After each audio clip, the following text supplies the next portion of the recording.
Hello అందరికీ welcome to my channel. నేను మీ అనుష నాగదా చంద్ర. ఇలా ఉన్నారు? నేనైతే చాలా బాగున్నాను. నేనైతే ఇంట్లో ఎప్పుడు చేసుకునే విధంగా ఫిష్ కర్రీ అయితే చేసి చూపిస్తాను. వీడియో నచ్చితే కనుక ప్లీజ్ లైక్ చేసి సబ్స్క్రైబ్ చేసుకోండి ఫ్రెండ్స్. ముందుగా గుప్పటి చింతపండు అయితే నానబెట్టుకున్నానండి. చింతపండు నానే వరకు మసాలాలు అయితే ప్రిపేర్ చేసుకుందాము.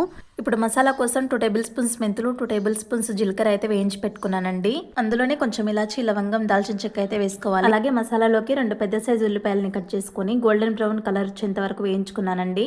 మసాలాలన్నీ వేడి తగ్గిన తర్వాత ముందుగా మెంతులు, జీలకర్ర వేసేసి కొంచెం మిక్సీ అయిన తర్వాత ఆనియన్స్, చింతపండు వేసేసి ఫైన్ పేస్ట్ లా చేసుకోవాలి. అయితే కర్రీ ప్రిపరేషన్ కి 1/2 అవర్ ముందే చేప ముక్కల్లో కారం, ఉప్పు, పసుపు వేసేసి కలిపేసి పెట్టాను అనమాట. ఇలా అయితే ముక్కలకు కారం బాగా పడుతుంది, టేస్ట్ అయితే చాలా బాగుంటుంది. అంత టైం లేదు మా దగ్గర అంటే 10 నిమిషాల ముందు కలిపి పెట్టుకున్నా సరిపోతుందండి. ఇప్పుడైతే కర్రీ ప్రిపరేషన్ చేసుకుందామండి. ఫిష్ కర్రీకి ఎప్పుడైనా సరే కానీ కొంచెం వెడల్పాటి గిన్నె తీసుకుంటే కలుపుతున్నప్పుడు ముక్కలు విరిగిపోకుండా ఉంటాయి.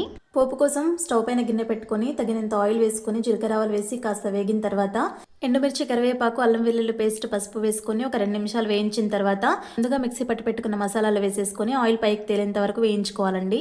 ఆయిల్ పైకి తేలుతూ ఉంటే కర్రీకి సరిపడా వాటర్ వేసేసి 2 స్పూన్స్ ధనియాల పొడి వేసేసి మూత పెట్టేసి ఒక 10 నిమిషాలు అయితే మరగనివ్వాలండి హై ఫ్లేమ్లో. 10 నిమిషాల తర్వాత మూత తీసేసి మనం ముందుగా కలిపి పెట్టుకున్న చేప ముక్కలు వేసుకొని మరో 5 నిమిషాల పాటు ఉడకనిస్తే సరిపోతుందండి హై ఫ్లేమ్లో. లాస్ట్లో కొంచెం కొత్తిమీర వేసుకొని గార్నిష్ చేసుకుంటే సరిపోతుంది. నిజంగా టేస్ట్ అయితే వేరే లెవెల్ అనమాట. అవును, మరి మీలో ఎంతమందికి అమ్మ చేత్తో చేసే ఫిష్ కర్రీ ఇష్టం నాకైతే కామెంట్ చేసి చెప్పండి.